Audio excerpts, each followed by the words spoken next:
안녕하세요. 주권연구소 이형구 연구원입니다.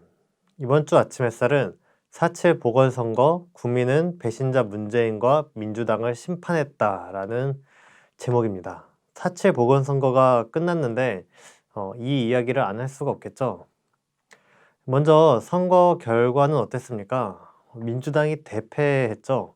서울시 같은 경우에는 오세훈이 57.5%, 박영선 후보가 39.2%를 득표해서 18% 정도 차이로 민주당이 졌고, 부산 같은 경우에는 박형준 후보가 62.7%, 민주당 김영춘 후보가 34.4%로 거의 2배 가깝게 30% 가깝게 졌어요. 엄청난 패배가 아닐 수 없습니다. 이거를 보고 사실 여러 이야기들이 나와요. 뭐 국민이 보수화가 됐다. 그리고 이 남자, 20대 남자를 줄여서 이 남자라고 하더라고요. 이 20대 남자가 일베다. 이런 식으로 이야기를 해요. 이 선거 결과를 두고 일각에서 국민 탓을 하는 겁니다. 국민이 보수화됐다고. 그런데 1년 전만 해도 총선이 있지 않았습니까? 이맘때쯤에. 1년 전 총선에서 민주당이 180석을 가져갔어요. 그렇게 해줬던 국민이 1년 만에 보수화됐다는 게 말이 됩니까? 20대 남자가 일베어가 됐다. 그래서 졌다. 이거는 오만이죠. 어떻게 국민 탓을 할 수가 있습니까? 국민은 민주당에게 할 수 있는 모든 걸 지금 다 해줬다고 할 수 있습니다. 가장 먼저 대선에서 정권을 만들어줬고, 그 다음에 총선에서는 국회에서 180석을 만들어줬어요. 지방선거에서도 압도적으로 밀어줬죠. 이 세 가지 선거를 통해 국민은 자기가 할 수 있는 걸 민주당에게 다 해줬다. 국민이 만들어줄 수 있는 최상의 정치 환경을 만들어준 거죠. 이거 왜 해줬습니까?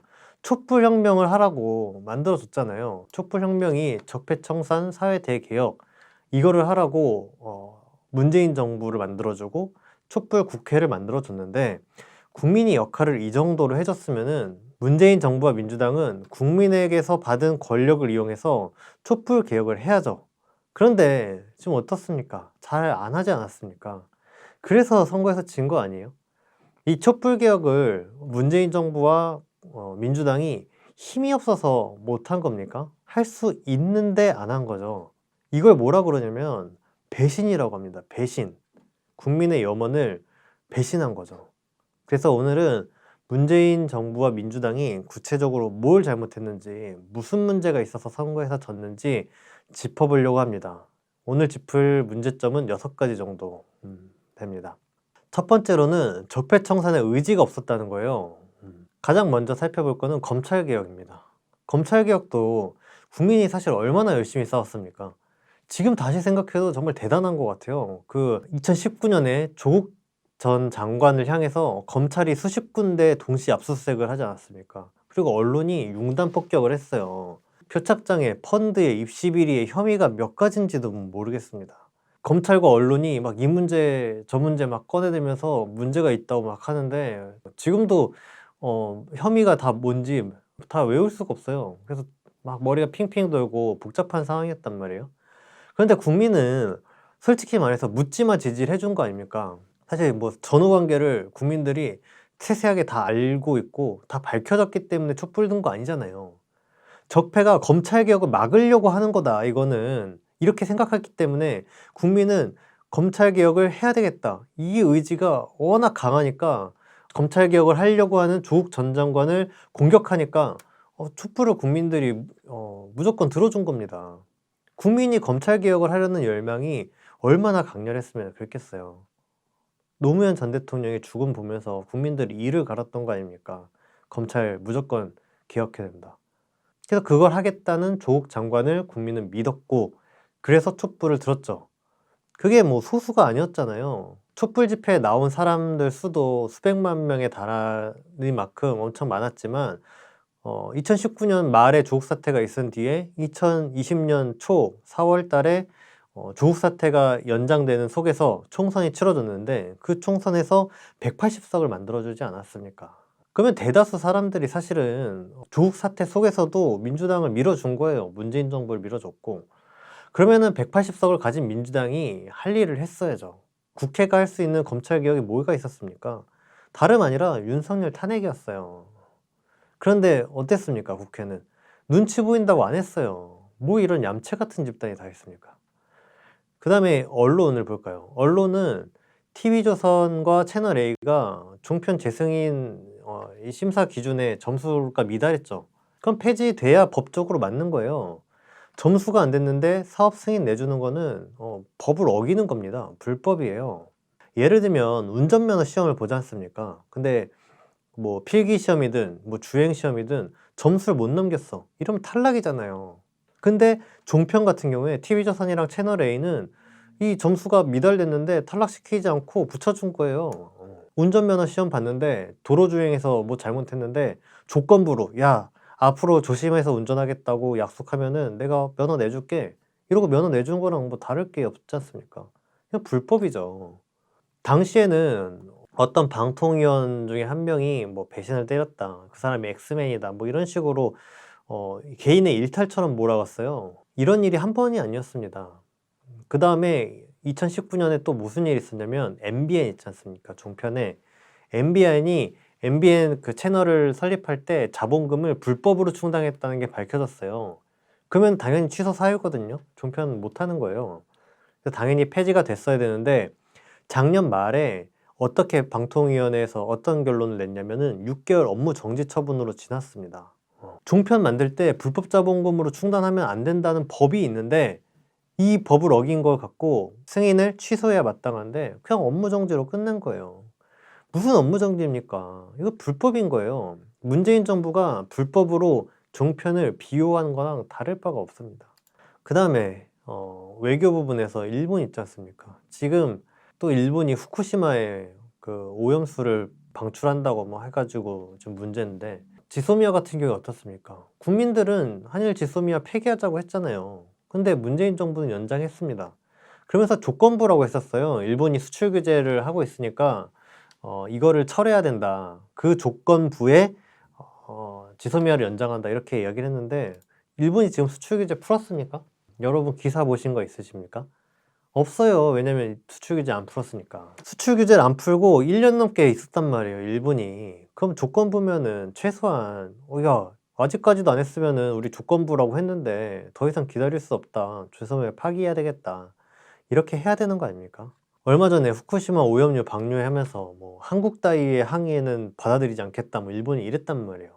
이런 천인공노할 짓을 하는데 근데 일본에게 지금 오히려 살살 기는 모습을 보이고 있는데 일본 얘기하면은 그 다음에 미국도 빼놓을 수가 없죠. 미국이 이번에 오염수 방류할 때도 일본 지지한다고 막 하지 않았습니까? 욕이 나오는데 지지할 게 따로 있지 뭐 이런 걸 지지합니까? 이게 이런 거 지지할 거면 미국 앞바다에다가 부으라 그래요. 근데 이 미국 놈들이 문재인 정부한테는 또 뭐라고 했습니까? 한국은 우리의 승인 없이 아무것도 하지 않을 것이라고 했어요. 이게 노골적인 내정 간섭이죠. 근데 이 내정 간섭했을 때 문재인 대통령이 어떻게 했는지 아십니까? 뭐 그 내정 간섭이다. 뭐 우린 당당한 주권 국가인데 어떻게 그렇게 말하냐? 뭐 이런 식으로 항의한 게 아니라 이렇게 얘기했어요. 한미 간에 긴밀하게 협력하고 보조를 맞춰 나가야 한다는 원론적인 말씀이라고 본다. 좋은 의미에서 한 말이다. 이런 식으로 두둔을 한 거죠. 미국을. 문재인 정부가 저 자세로 가니까 어떻게 됐습니까? 문재인 정부가 미국 승인을 받지 않으면 정말로 아무것도 안 했어요. 그래서 미국의 승인을 받으려고 쫓아다니는데 외교에 주력을 했죠. 그래서 지난 아침 햇살에서 승인을 추종하는 정책이다. 뭐 이렇게 표현하기도 했는데. 그러니까 어떻게 됐습니까? 김정은 국무위원장이 신년사에서 개성공단과 금강산 관광을 대가 없이 할 수도 있다. 뭐 이런 식으로 파격적인 제안을 했는데 못 받았잖아요. 문재인 정부가. 왜냐? 미국의 승인을 못 받았으니까. 대북 제재를 벗어날 수 있는 대가 없는 재개를 하자고 했는데도 못 받았습니다. 승인 때문에. 그러니까 북한이 문재인 정부랑 대화를 하려고 하겠어요. 뭐 문재인 정부가 대화하고 교류하자고 북한에 제안을 해도 북한이 믿을 수 있겠습니까? 근데 이 문재인 정부가 미국에 대해서 인식을 똑바로 해야 합니다. 동맹이니까 무조건 잘 지내야 하고 부당한 요구도 뭐 참고 순응해야 합니까? 그렇지 않잖아요. 문재인 정부가 미국에게 그렇게 순응했는데 미국이 문재인 정부에게 어떻게 했습니까? 3월 30일 날 보궐선거 코앞이죠. 일주일 앞두고 미국이 뭘 했냐면은 인권 보고서를 냈어요. 이 인권 보고서에 뭐라고 적었냐면 조국 전 장관, 박원순 전 서울시장, 오거돈 전 시장, 윤미향 의원, 김홍걸 의원 막 이런 사람들 이름 적어놓고 한국이 부패하다고, 정부가 투명하지 않다고 인권 보고서를 냈어요. 이게 뭡니까? 노골적으로 보궐선거를 앞두고 민주당을 궁지에 몰고 국힘당에 힘을 실어준 거잖아요. 그 의도가 너무 뻔하지 않습니까? 노골적이고. 그러니까 문재인 정부가 아무리 미국 뒷공문이 따라다니고 잘 보이려고 해도 그냥 팽 당하는 거예요. 선거 이후에도 어떻습니까? 선거에서 국힘당이 이기니까 미국 언론들이 이번엔 어떤 짓을 하냐면 뭐 한국에 보수가 돌아왔다, 민주당은 내리막길을 걷고 있다, 뭐 이런 보도를 내고 있어요. 이게 전형적인 기우제식 보도죠. 이렇게 됐으면 좋겠다. 미국의 의도가 그러는 거예요. 보수 세력이 다시 집권하길 바란다. 그런 기우제식 보도를 미국이 하고 있다. 이게 미국 태도인 겁니다. 문재인 정부가 미국의 이런 모습, 의도를 정확히 알고 좀 판단을 해야 돼요. 그래서 이렇게 적폐청산 의지가 없었다라는 거고, 두 번째는 뭐냐면은 권력을 위임받은 정권 아닙니까? 정권이란 게. 한국 사회에서 선거를 통해서 선택을 받았다는 게 국민으로부터 권력을 위임받았다는 거예요. 그럼 위임받은 사람으로서 국민이 나한테 요구한 걸 실현을 해야 될 거 아닙니까? 근데 그거를 실현할 책임감이 없다는 거예요. 뭐냐면 LH 사태가 이번에 선거 때 영향을 미치지 않았습니까? 그거 관련해서 민주당 주요 인사들이 뭐라고 했냐면은, 보면은 이낙연 전 대표 같은 경우에 이명박 정부 문제다, 이해찬 전 대표는 윗물은 맑은데 아랫물이 문제다, 뭐 추미애 장관은 검찰이 잘못했다, 뭐 이렇게 얘기를 했는데, 보면은 어쨌든 다른 탓하는 거예요. 이게 물론 맞는 것도 있죠. 지난 정권 책임도 있죠. 검찰도 잘못한 게 있겠죠. 근데 문제는 뭐냐면 지난 정권 문제고 검찰 문제인데, 그러면 문재인 정부랑 민주당은 집권한 지 4년이 되도록 뭐 했냐는 거예요. 언제까지 지난 정권 탓만 합니까? 이거 책임 회피잖아요. 자기가 합리화하는 거고.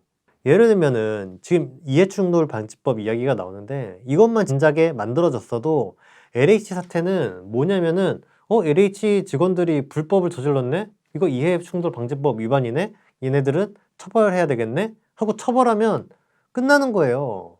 어떤 사람들의 범죄 행위고 처벌됐다, 이 뉴스로 끝날 거를 선거의 쟁점이 되잖아요.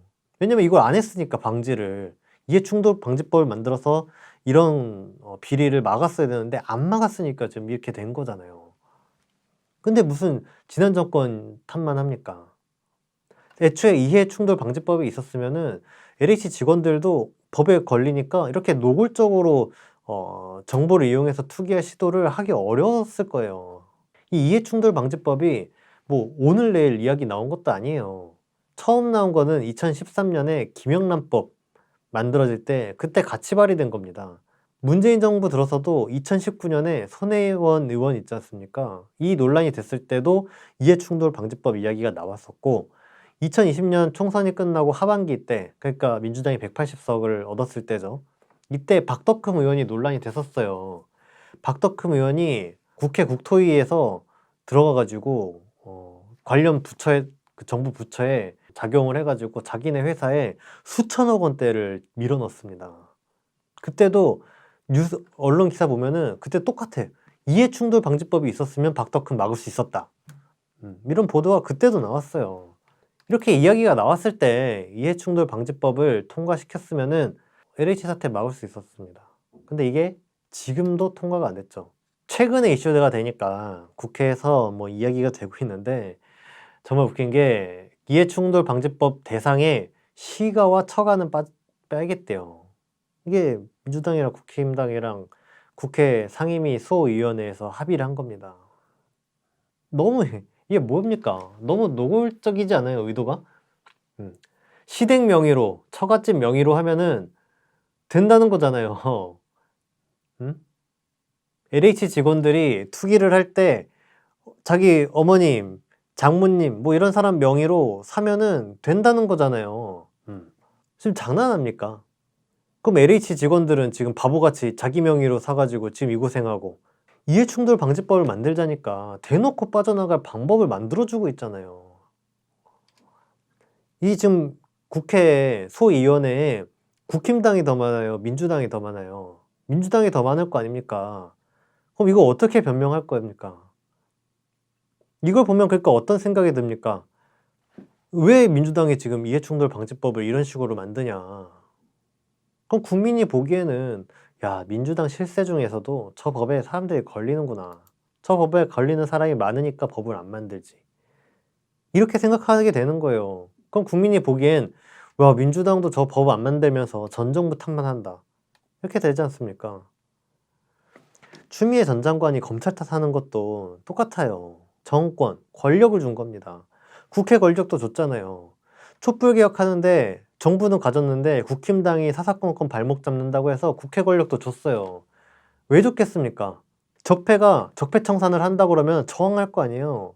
뭐 적폐들이 적폐청산을 쌍수 들고 반기겠어요? 그럼 이렇게 저항을 할 때 그 저항을 누르라고 권력이 필요한 거 아닙니까? 그래서 그 권력을 줬잖아요. 그럼 그 권력을 이용해서 했어야죠.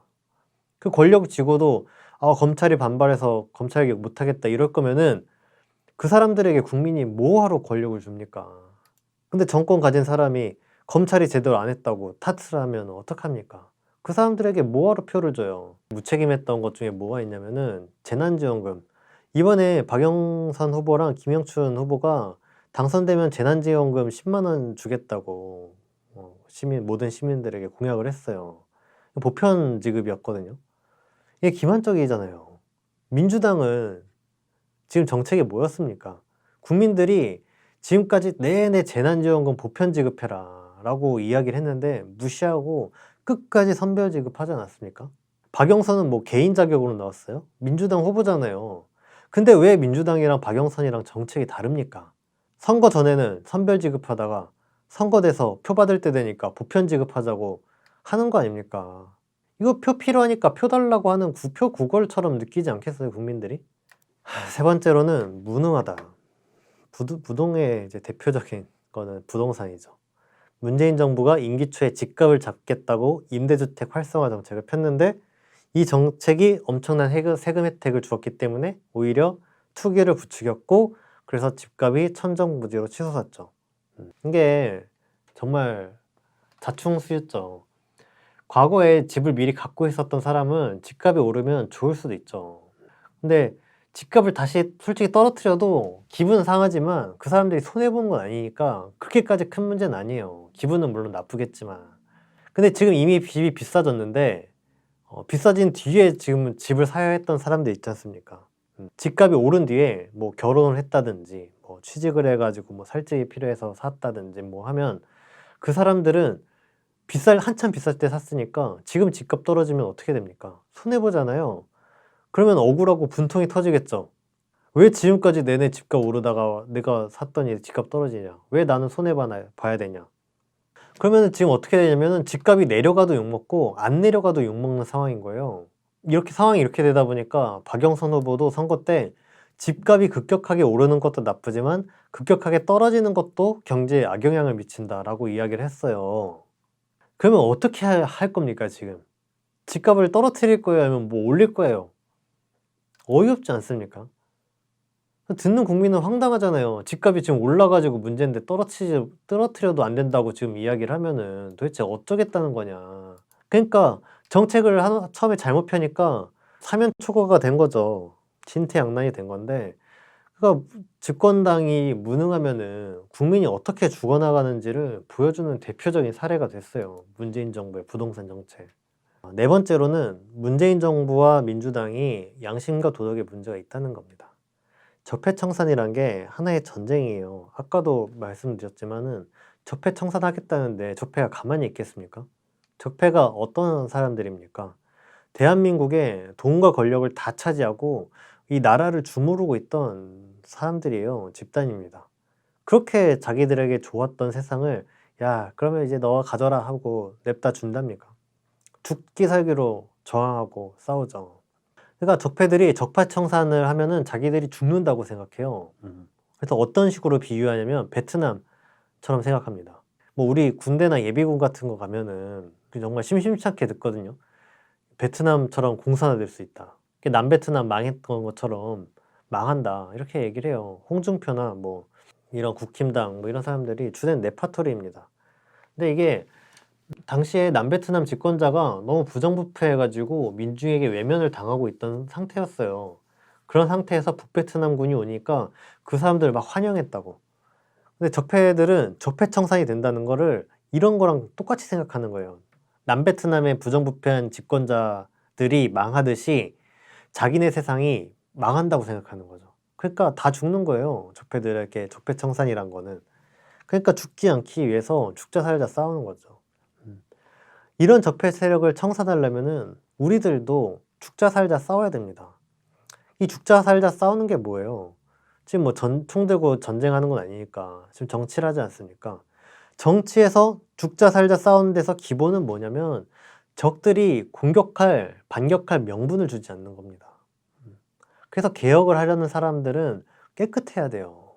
부동산 투기를 한 사람이 부동산 투기 잡겠다고 하면은 먹잇감이 되겠습니까? 안 되겠습니까? 적폐 세력들이 그 사람 막 물고 뜯는 거예요. 저 사람 자기도 투기했으면서 무슨 투기를 잡겠다 그러냐. 근데 그런 일이 실제 벌어진 거 아닙니까? 이번에 김상조. 이분이 참여연대 출신으로 재벌개혁에 앞장서고 삼성 비판하던 사람이에요. 그래서 문재인 정부 들어서 공정거래위원장의 정책실장까지 맡았는데 임대 3법 시행하기 전에 전셋값을 대폭 인상했다고 해가지고 날라갔죠. 뭡니까 이게? 그러니까 개혁을 못 하는 거예요. 이런 일을 하면은 이 사람이 막 이런 개혁을 한다고 했는데 결국에 자기 편법을 벌 피해가 가지고 자기 이익을 취한 거잖아요. 투기를 잡으려고 하면은 그 투기로 이익을 볼 생각을 자기도 안 했어야 되는데 하는 거 아닙니까? 박주민 의원도 임대차 3법 대표 발의한 사람인데 법 시행 한 달 앞두고 9% 인상해가지고 원래 임대차 3법에서는 5% 이상 올리지 않게 제한을 하려고 했는데 박주민 의원은 9% 인상했다는 거예요. 이게 사실 박주민 의원 같은 경우에는 법적으로 굳이 따지고 보면 걸리는 건 아니에요. 왜냐면 그 임대차 3법은 그 계약을 연장할 때를 대상인 거거든요. 그러니까 계약을 연장할 때 5% 이상 올리면 안 된다는 건데 박주민 의원 같은 경우에는 신규 계약이었어요. 그 기존 계약이 아니라 다른 사람이 새로 계약하는 거였기 때문에 임대차 3법이랑 관련이 없는 상태긴 했습니다. 그리고 인상된 월세도 주변 시세보다는 쌌다고 하더라고요. 그런데 박주민 의원 입장에서는 100만 원 받던 거를 185만 원으로 더 대폭 올려서 받은 거는 변하진 않아요. 그 사실이 변하진 않았습니다. 그러니까 박주민 의원도 양심에 걸렸던 거 아닙니까? 그래서 박영선 캠프에서 홍보 디지털 본부장직을 맡았었는데 이 사건 터지고 사임했잖아요. 박주민 의원 같은 경우에 세월호 변호사로 국회에 들어가신 분이죠. 그런데 지금까지 세월호 관련해서 국회에서 성과를 내면서 한 게 사실은 없지 않습니까?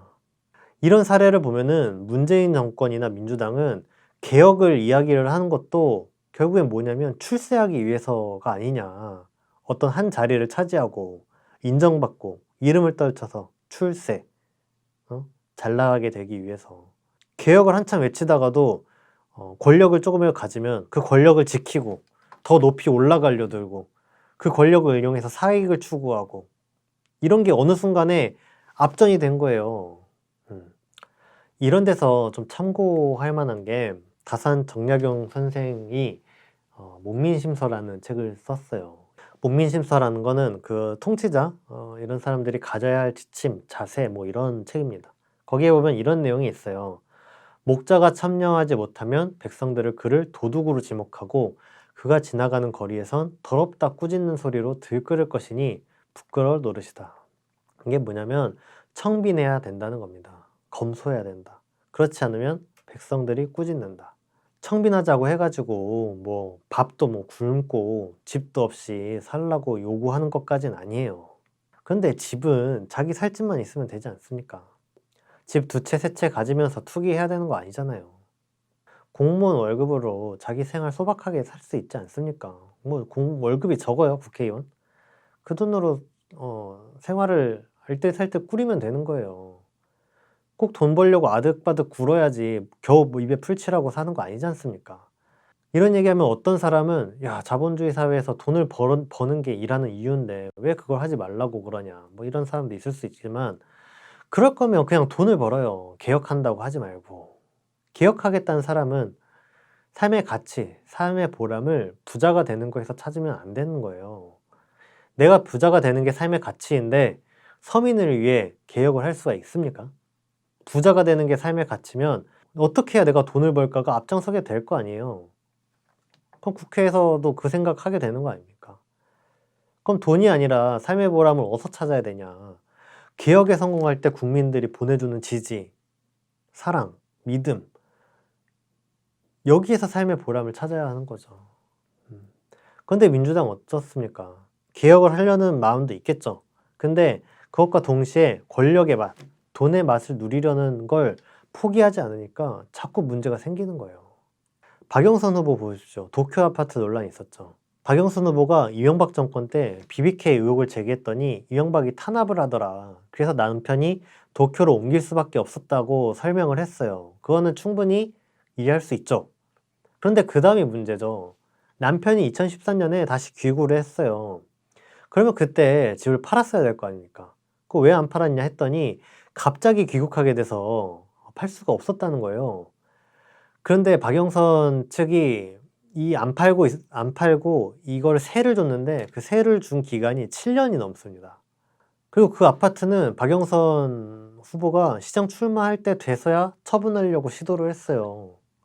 그러면 이게 정말 갑자기 귀국하게 돼서 어쩔 수 없이 뭐 갖고 있었던 거냐, 팔지 못한 거냐? 아니잖아요. 그렇게 보기 힘들지 않습니까? 7년 동안 못 팔았어요? 계속 갖고 있으려고 했던 거 아니에요? 부동산 나중에 더 오를 것 같으니까. 그럼 이게 부동산 적폐들이랑 다를 게 뭐예요? 다를 거 없잖아요. 기득권들이랑 민주당이랑 다를 게 없지 않습니까? 양심적인가요, 이게? 도덕적인가요? 그렇게 보이지 않는 거죠. 국민이 보기엔. 다음으로 5번째는 겸손하지도 않다. 어떤 기자가 20대 지지율이 낮다. 뭐 이런 얘기를 하니까 박영선 후보가 뭐라 그랬냐면은 20대 같은 경우는 아직까지 과거의 역사 같은 거에 대해서 40대나 50대보다는 경험치가 좀 낮지 않냐. 그래서 국힘당을 지지한다. 정말 오만하지 않습니까? 20대한테 물어봤어요? 왜 지지를 안 하는지? 듣고 20대가 어떤 생각을 하는데 민주당이 어떤 거를 채워주지 못하고 있는지 얘기를 듣고 얘기를 해야 될 거 아니에요. 그럼 민주당이 뭐가 부족하구나, 뭘 채워야 되는구나, 이런 얘기를 해야 정상 아닙니까? 근데 박영선 후보는 민주당은 문제가 없는데 20대가 멍청해서 그렇다, 이 말 한 거 아니에요, 툭 까놓고. 근데 진짜 그렇습니까? 그 박영선 후보가 경험치가 낮아서 오세훈을 지지한다던 그 20대는 1년 전 21대 총선에서 민주당을 56.4%, 미래통합당 32.0%로 민주당을 지지했던 세대예요. 2018년 지방선거 때는 출구조사 한 걸 보면은 20대 64.7%가 정부 여당에게 투표해야 힘을 실어줘야 된다 그랬고, 정부 여당을 견제해야 된다고 답변한 사람은 17.8%밖에 안 됐습니다. 이게 연도별로 보면 이렇게 됐어요. 20대가 파란색이 민주당이고 빨간색이 국힘당인데 2018년에서 2020년, 2020년에서 2021년 가면서 국힘당으로 지금 민심이 변하는 게 보이지 않습니까? 지금 20대가 어떤 세대예요? 세월호 참사 겪었던 세대입니다. 2014년에 지금 2021년이니까 7년 전에 중고등학교였던 학생들이 18살이었으면은 지금 25살이에요. 그 세월호 참사의 동시대를 겪었던 세대들이고, 그것 때문에 박근혜 탄핵 촛불이 일어났을 때 교복 입고 촛불 집회에 참가했던 아이들입니다. 이런 세대가 경험치가 짧다고 그렇게 비웃어도 됩니까? 이게 오만이 아니에요? 이 20대가 국힘당 오세훈 후보 찍고 그런 거는 60대 이상 되는 분들이 국힘당 찍은 거랑 성격이 달라요. 60대 이상은 국힘당을 실제로 지지하는 성격이 강할 수 있어요. 근데 20대는 민주당에 대한 심판이고 회초리를 든 겁니다. 지금 선거 끝났는데 지금도 그렇게 말할 수 있어요? 박영선 후보랑 민주당이 20대가 경험치가 낮아가지고 우리 뽑아주지 않아서 우리가 선거 졌다고 다시 한번 말할 수 있습니까? 애초에 우리가 잘못해서 20대가 우리를 질타하는 거다. 잘하라고. 우리가 반성하겠다. 이렇게 얘기를 했어야죠, 박영선 후보는. 또 뭡니까? 이 박영선 후보 첫 번째 선거활동, 첫날 선거활동으로 편의점 알바했죠. 같이 한 편의점 알바생이 야간 알바 너무 힘들다 이러면서 고충을 털어놨더니 박영선 후보가 그러니까 무인 점포를 해야 되겠다 이렇게 대답을 했어요. 이 옆에 있는 알바생이 지금 야간 알바 힘드니까 나 알바 자르고 무인 점포로 하지 그런 대답을 원해서 지금 힘들다고 했겠습니까?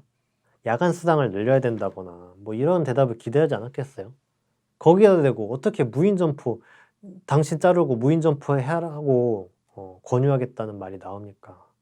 그래서 이거에 대해서 비판이 이르니까 또 변명을 뭘 했냐면은 무인 점포로 얻은 이익을 주간 알바 시급을 인상하는 데 쓰면 된다. 뭐 이렇게 얘기했어요.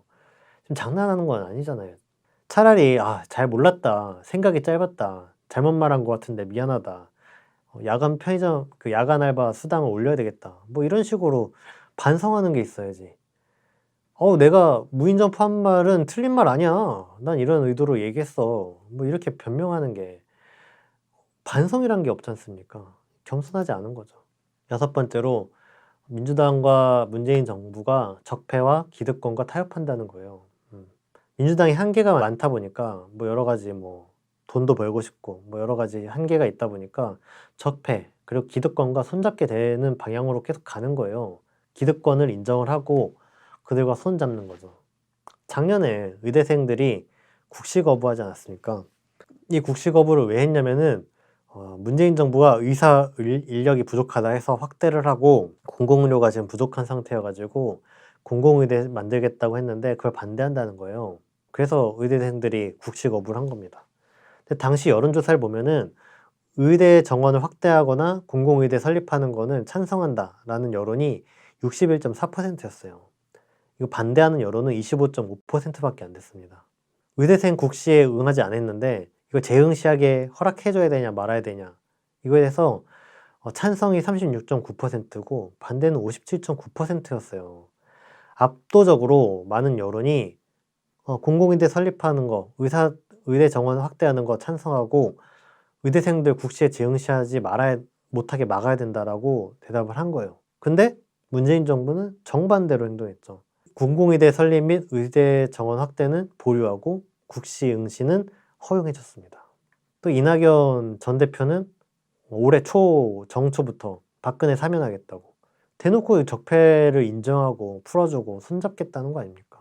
이광재 의원 대선 출마 준비한다고 하는 기사가 나더라고요. 이광재 의원은 뭐 이렇게 얘기했어요. 민주당은 집권 재연장보다는 협치나 연정을 통해서 새로운 정권을 만들어야 된다. 이게 민주당 의원으로 할 소리입니까? 민주당 의원으로 정체성이 있으면 민주당이 집권해야 된다 뭐 이렇게 얘기해야 되는 거 아니에요? 근데 민주당 재집권하기보다는 연정하자 뭐 이렇게 이야기를 하면서 해당 행위 아닙니까? 이낙연 대표가 사면론 이야기하니까 1월 4일에 청년 학생들이 이낙연 전 대표 면담하러 갔었어요. 면담 좀 하자고. 그랬더니 민주당이 어떻게 했습니까? 면담 거절하고 저희 맨 왼쪽 위에 사진 면담 거절하고 경찰을 동원해서 그 학생들을 움직이지 못하게 봉쇄했어요. 그러면서 학생들에게 먹을 걸 주거나 방한용품을 들여보내는 걸 못하게 했어요. 경찰이 막았습니다. 이게 바깥에 알려지면서 시민들이 야, 그거 너무한 거 아니냐 이렇게 난리가 나니까 그제서야 먹을 거는 보내줬어요. 근데 그 추웠던 날에 거의 엄동설한이란 엄청 추웠거든요. 그때 이불도 못 들여보내게 해줬어요. 그래서 그 건물의 관리인 아저씨, 이 오른쪽 사진 있지 않습니까? 이 관리인 아저씨가 자기 사비를 털어가지고 이불을 사다 줬어요. 깔 거랑. 민주당이 너무한 거 아닙니까? 이게 지금 적폐가 하는 거랑 다를 게 뭐예요? 이 왼쪽 밑에 사진 보면 오세훈 사진이 있는데 이 이낙연 대표 면담하러 갔던 학생들이 어떤 학생들이었냐면은 작년 총선 때 오세훈 낙선운동 해가지고 실제 낙선하는데 성공시킨 학생들입니다. 오세훈이 선거 끝나고 나서 인터뷰에서 자기 패배 요인은 대진년이다 이렇게 말했을 정도였어요. 그래서 선거 기간에 대진 학생들이 자기 낙선운동 너무 심하게 해가지고 자기 선거운동 이대로는 못하겠다 해가지고 경찰서 앞에 쪼그려가지고 1인 시위하는 거예요. 선거운동 중단한다면서. 그렇게 위력적으로 선거 낙선운동 해가지고 낙선을 실제 시키는데 기여한 학생들에게 민주당이 고맙다고 하지는 못할 망정 추운 겨울에 면담 요청 오는 학생들을 가두고 먹을 것도 안 주고 해야 합니까? 이게 사람이 할 짓이에요. 지금까지 해서 이렇게 문재인 정부와 민주당이 무엇이 문제였는지, 적폐청산 의지가 없었고 책임감이 없고 무능했고 비양심적 비도덕적이었고 겸손하지도 않았고 적폐, 기대권과 타협했다. 이렇게 6가지 정도 살펴봤어요. 이번 선거의 특징을 한 가지 마지막 짚자면은 이번 선거는 정말 국민의 준엄한 심판이었습니다. 이번 선거에 보면은 어떤 걸 알 수 있냐면 국민이 자기에게 주어진 주권을 굉장히 높은 수준에서 실현하고 발휘하고 있다. 정말 큰 주권 의지를 가지고 있다. 국민이 주인이다. 내가 바라는 대로 나라를 이끌어갈 거다라는 의지를 상당히 크게 갖고 있고 높은 수준에서 실현하고 있다는 걸 볼 수가 있는 거예요. 전 국민적인 이런 심판 투표는 유례를 찾아보기가 힘듭니다. 미국 같은 경우에 보면은 이번 대선에서 트럼프가 문제였다고 해가지고 반 트럼프 바람이 불었는데도 투표 결과를 보면은 바이든 51%, 트럼프 46%였어요. 5% 차이면 큰 표 차가 난 건 아니죠. 그래서 이번 선거도 사실은 이렇게까지 큰 표 차가 날지 예상하기 쉽지 않았죠. 아슬아슬하게 지일 것 같다, 뭐 이런 정도 생각했는데 한국은 달랐던 거예요. 압도적으로 쓸어버렸습니다. 총선과 지방선거에서는 민주개혁 세력에게 몰표를 던져줬는데 보궐선거에서는 민주당을 심판하자고 하니까 6대4로 국힘당에게 표가 몰렸습니다. 선거가 비등비등한 게 아니라 지금 치열하게 싸워가지고 민주당이 50%, 51%, 52%로 이겼다 이런 게 아니라 큰 차이로 60대 40, 70대 30, 80대 20 이런 식으로 큰 차이로 몰리는 거예요. 심판 정서가 그렇게 되는 겁니다. 이게 국민 주권의 표시라는 거예요. 뭐냐면은 사실은 사람들이 흔히 생각했을 때 다른 나라들이나 평범한 인식에서는 고정된 지지층들이 있습니다. 원래는 미국이라고 치면은 민주당이 있고 공화당이 이렇게 있을 때 민주당 세력이 40 몇 퍼센트, 공화당 지지하는 사람들이 40 몇 퍼센트 이런 식으로 이미 있고 고정 지지층이 있고 그 사이에 얼마 안 되는 부동층이 있어서 이 부동층이 민주당으로 가면은 민주당이 이기고 공화당으로 가면 공화당이 이기고 그래서 이번 선거 때 바이든에게 바람이 부니까 바이든이 51%로 이기고 트럼프가 46%로 진 거예요. 이게 진영 싸움이라는 거죠. 이 진영 대 진영이 싸운 거예요. 그런데 우리나라는 국힘당을 심판하겠다고 하면은 민주당에게 이렇게 힘을 몰아주고 반대로 민주당이 못해서 민주당을 심판하겠다고 하면은 국힘당을 이렇게 몰아넣는 거죠. 어느 한쪽이 잘못하면은 그걸 혼내주기 위해서 다른 쪽을 선택하는 이런 표심을 보이고 있다. 이게 왜 이런 현상이 생기냐면은 지금 한국 사회에서 국민의 뜻을 정확하게 반영하고 있는 대안 세력이 없는 상황인데 그럼 국민들이 어떻게 이 나라를 끌고 갈 거냐. 말 안 듣는 쪽을 엄청나게 혼내주는 방향으로 정치 세력들이 국민 말을 들을 수밖에 없도록 정치 세력을 심판하고 조련해 나가는 겁니다. 이게 상당히 높은 수준의 주권의식, 주권 행사를 한다는 거예요. 대한민국 국민은 호구가 되지 않는다. 그래서 올해 선거에서 압도적인 선거 결과가 나온 것도 이 때문이죠. 그만큼 우리 국민이 무서운 거예요. 그만큼 정치 수준이 높은 겁니다. 민주당이 이렇게 생각할 수도 있어요. 지금 보궐선거 졌지만 대선에서 대통령까지 넘겨주진 않을 거다. 보궐선거는 약간의 이제 회초리 같은 거니까 대선까지 국힘당이 넘어가진 않을 거다 하면서 아니랄 수도 있어요. 그런 인식이 없다고 할 수 있습니까? 민주당 분들. 근데 이 상태로 가면은 민주당 심판 정서가 불면은 보시는 것처럼 압도적으로 밀릴 수 있습니다. 이명박 당선될 때처럼. 이런 현상이 왜 생기냐? 대안 세력이 없기 때문에. 국민의 뜻을 정확하게 반영해서 실현시켜 줄 만한 대안 세력이 없기 때문에 이런 현상이 펼쳐지는 거예요. 이게 가장 아픈 거죠. 이번 보궐선거의 가장 아픈 점이지 않습니까? 이 대안 세력은 누구냐? 진보 세력이어야 된다. 그래서 진보 세력이 전멸하지 않았습니까? 진보 세력이 없어요. 국민이 믿을 만한.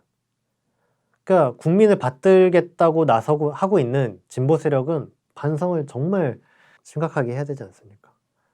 언제까지 국민이 시소타듯 이쪽 심판했다 저쪽 심판했다 이런 식으로 투표를 하게 해야 합니까? 국민의 뜻을 정말 받드는 참된 정치 세력이 나와야 하는 거 아닙니까? 근데 그렇게 하기 위해서 우리가 돌아봐야 될 게 있어요. 이 보궐선거가 그냥 단지 민주당에게 교훈점이 아니라 진보 세력들도 이 민주당이 돌아봐야 할 점을 똑같이 돌아봐야 합니다. 진보는 정말 이 민주당과 다르냐? 지금 국민들은 말로만 진보인 척하는 사람과 실제 행동이 다른 사람을 꿰뚫어 봅니다. 민주당에 대한 문제점을 6가지를 앞에서 지적을 했는데 이런 거를 진보 진영은 같이 돌아봐야 돼요. 이런 게 진보 진영에겐 없냐는 거예요. 한번 봅시다. 첫 번째로 진보 진영은 정말 적폐 청산 의지가 확고하냐.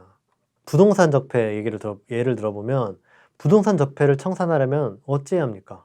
부동산 적폐 청산의 의지가 확고해야죠. 그런데 나는 정말 부동산 적폐를 청산의 의지가 확고한가? 지금 진보적인 활동하느냐고 돈도 별로 없는데 집을 어떻게 잘 사가지고 집값 오르면 돈 엄청 벌잖아요. 내가 정상적으로 일해가지고 버는 돈 이상을 벌지 않습니까? 그렇게 하고 싶진 않으십니까? 그렇게 하고 싶은데 그냥 살 돈이 없어가지고 못하고 있는 건 아닌가요? 살 돈이 있으면 투기 안 하시겠습니까? 이런 거 솔직히 돌아보자는 거예요. 그러면은 나는 지금 적폐를 청산하길 바라고 있는가? 아니면 나도 적폐처럼 투기를 통해 돈을 벌고 싶은 걸까? 적폐처럼 되고 싶은 건 아닌가? 돌아봐야 하겠다. 또 하나는 내가 정세 판단을 잘못해서 적폐들에게 노란한 적은 없는지 살펴봐야 할 것 같습니다. 적폐가 바라는 대로 움직였다는 거죠, 결과적으로. 그런 적은 없는지. 예를 들면 조국 사태가 어려운 거였지 않습니까? 언론들도 조국 문제 때리고. 그리고 실제로 아까도 말했지만 조국 전 장관에게 문제가 있을 수도 있잖아요. 근데 이때 국민이 흔들리지 않고 촛불 집회에 막 나선 거는 조국 전 장관이 정말로 깨끗하다고 믿는 사람도 있을 수 있지만은 무엇보다도 가장 먼저 앞섰던 거는 검찰 개혁을 해야 한다는 확고한 신념이 국민에게 있었기 때문입니다. 조국 전 장관을 때리는 거에 앞서서 검찰 개혁에 저항하고 있는 모습을 보이니까 그거를 규탄하고 싶었던 거거든요. 그거를 막고 싶었던 겁니다, 국민들은. 그래서 묻지도 따지지도 않고 촛불을 든 거예요. 이런 사람들에게는 적폐 세력들이 어떤 공작을 펴도 안 먹힙니다. 흔들림 없이 적폐청산 의지가 확고해서 그걸로 밀고 나가요. 이게 바로 적폐청산 의지가 확고하면 적폐들에게 노란하지 않는다는 겁니다. 두 번째는 진보 진영은 국민의 뜻을 실현하기 위해서 무한한 책임감을 가지고 있느냐.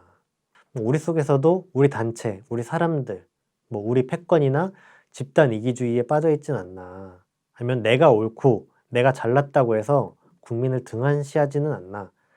이런 경향이 지금 없다고 볼 수는 없을 것 같아요. 그래서 우리가 반드시 스스로를 돌아봐야 되겠다는 겁니다. 세 번째는 문재인 정권과 민주당이 무능하다고 하는데 진보는 과연 유능하냐는 거예요. 집권하고 개혁을 하려면 그럴 만한 실력이 필요합니다. 이 정부를 차지하고 있는 관료주의 세력들이 있지 않습니까? 이 세력들을 움직이게 할 수 있는 실력도 필요하고 민주당이나 국힘당이나 이런 세력들을 설득하든 제압을 하든 그럴 만한 실력이 필요하죠. 근데 우리는 부족한 게 현실입니다. 이게 부족하니까 집권을 못하고 있는 거 아니겠습니까? 정책이든 조직 능력이든 선전 능력이든 부단히 실력을 쌓아야 되는데 그만큼 노력하냐는 거를 돌아봐야 된다. 물론 노력하시는 분들도 있겠지만 그렇지 않은 분들도 없지 않을 것 같습니다. 어쩌면은 실력이 정말 한심한데 어쩌다가 조금만한 성과를 냈다고 잘했다면서 자만자족하고 있지는 않은지 이런 것들을 돌아봐야 한다는 겁니다. 네 번째로는 과연 진보 세력은 도덕적이고 양심적이냐. 이건 대표적으로 자녀 문제를 만약에 들면은 우리가 청년 세대들이 문제다. 학생운동이 살아나야 된다. 이런 이야기를 하지 않습니까? 근데 막상 우리 자식을 운동권으로 키우려고 하고 있는지 이런 것도 돌아볼 수 있지 않나. 나는 내 자식은 그냥 공부 잘해가지고 좋은 대학 가고 좋은 직장 가서 돈 많이 벌고 편하게 살기를 바라진 않는가. 이런 거 봤을 때 내가 학생들 운동이 살아나야 된다고 하는데 언행일치가 되냐. 거죠. 다섯 번째는 우리는 국민을 존중하고 높게 받드느냐, 겸손하냐 하는 거예요. 진보 진영은 신념이 굳센 거는 미덕이죠. 굳세야 합니다. 그런데 내가 믿는 이념, 신념이 옳다고 해도 내가 내리는 판단이 모두 옳은 건 아니지 않습니까? 내가 판단한 게 잘못되고 내가 잘못된 노선을 결정하게 될 수도 있어요. 근데 내가 옳다는 아집에 빠지게 되면 비판을 듣지 않게 됩니다. 국민이 나를 비판하는데도 나는 내가 잘했다고만 생각할 수도 있어요. 대중이 비판하면은 뭘 모르고 이런다. 나는 이런 탄압에 흔들리지 말아야 된다. 이렇게 오해할 수도 있습니다. 박영선 후보가 나는 옳은데 20대가 경험치가 낮아가지고 날 지지하지 않는 거다. 이런 거죠. 이런 현상이 우리에겐 없는지 반성을 해봐야 된다는 겁니다. 오늘 이야기를 할 건 다 해봤는데 진짜 국민을 떠받들고 국민과 일심동체가 돼서 국민의 염원인 자주, 민주, 통일을 실현할 세력은 진보 세력밖에 없습니다. 그런데 그런 진보 세력이 지금 국민의 기대에 부응하지 못하고 있지 않습니까? 그래서 국민의 눈높이에 맞추기 위해서 기대를 담을 수 있기 위해서 혁신해야 하는데 그런 혁신을 게을리하는 것은 국민과 역사에게 죄를 짓는 일이 아닌가 싶습니다. 어쩔 때는 부족한데 부족한지도 모를 수도 있어요. 그러면 안 된다. 우리는 국민을 절대적인 기준으로 삼고 부단히 혁신해서 국민의 염원을 실현할 수 있는 참된 정치 세력으로 성장해야 하지 않겠나 생각이 듭니다. 오늘 여기까지 해서 아침 햇살을 마치도록 하겠습니다. 감사합니다.